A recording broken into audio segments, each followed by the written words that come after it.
To type on your phone, there's two ways that I like. You can use a keyboard where you swipe with your finger, or you can talk to your phone and do voice dictation. The best thing is actually to do a mix, but in this video I can't, because since I'm recording my voice on the video, the keyboard can't hear my voice. It's like one or the other. That's the way it seems to work on Android. So you have a choice of keyboards. So I like one called Gboard, which is good for Android.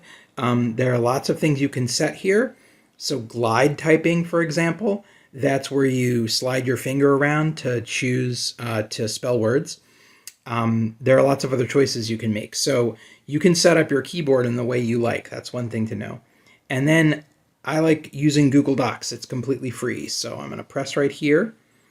I'm going to start and I'm going to do choose template. And the template that I'm going to choose is report MLA. MLA is a set of formatting rules. Essay, report, to me those words mean the same. To some professors they mean different, but to me there's no difference. You want MLA format.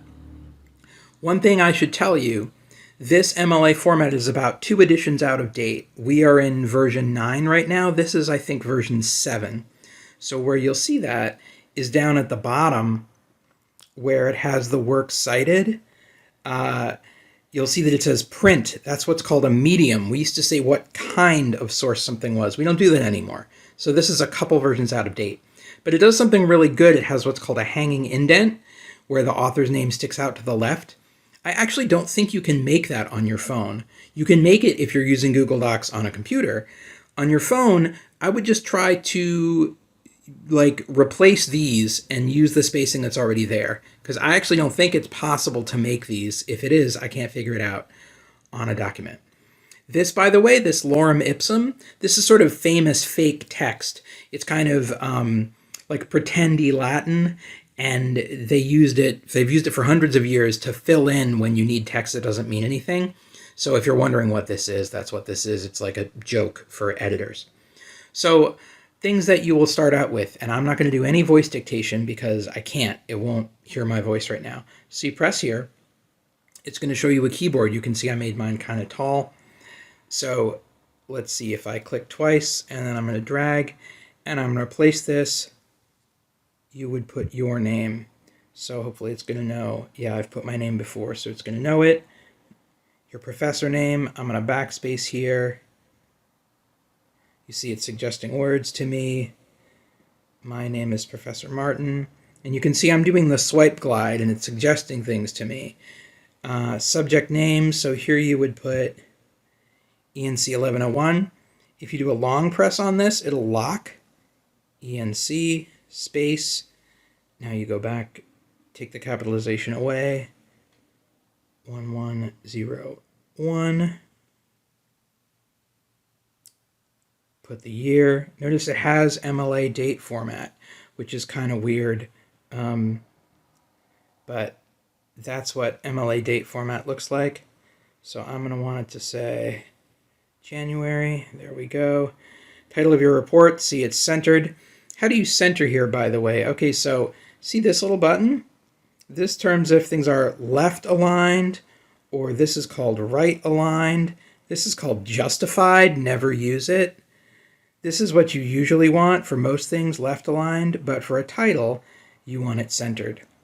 I'm just going to select this whole paragraph, drag down here. I don't want to do select all because that will give me absolutely everything. So, for example, I'm going to cut here. So, one thing that you might notice, it doesn't seem to have a way to you can't do keyboard shortcuts. There's no way to press Control A and do select all like you can on a physical keyboard. So you have to work around that. So you can either talk, and then you have to check for words that sound the same but have the wrong meaning. Or you can type. I have to type because it won't listen to me. So this is the start of my report, period. I love my, there we go, let's try again. I can press symbol and then press exclamation mark, or if you want, press hold drop, and it'll just give you that as a shortcut if you like doing it that way. I actually find that a little irksome. Here is some punctuation you can see up here if you want, or some emojis. You're not usually going to use emojis, so you're going to stay on the regular ABC keyboard.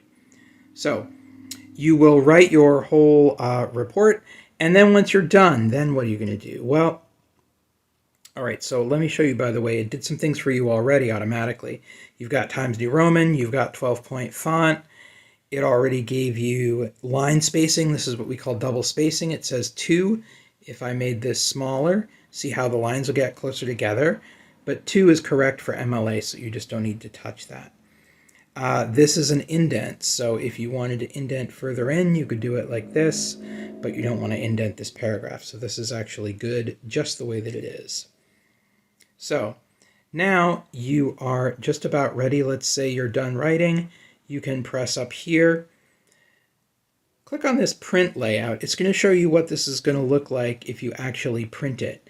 And you'll notice, if you can see it, let me see if it lets me move this. Yeah. You see the little number 1? It actually put the page numbers in for you automatically. If it'll let you, then you want to put in your last name here. Yeah, and then a space. Perfect. And then notice when I scroll down, see now it says my last name plus the page number. So that's important to do for MLA. And now I'm going to send that back to regular layout. You don't need to spell check. You can find and replace here. It'll give you a word count. So if you want to know how many words you have, say you need 500, it'll give you a word count for free here. So then you can do share and export. And this is very important.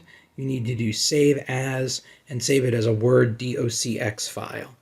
If you don't save it in that kind of format, or some professors will take PDF, then we won't be able to read it. So it's very important to save it as a Word file. So I would do OK. It's going to save it on my phone, create docx files, or whatever, blah, blah, blah. I'm going to do that later. So here it is.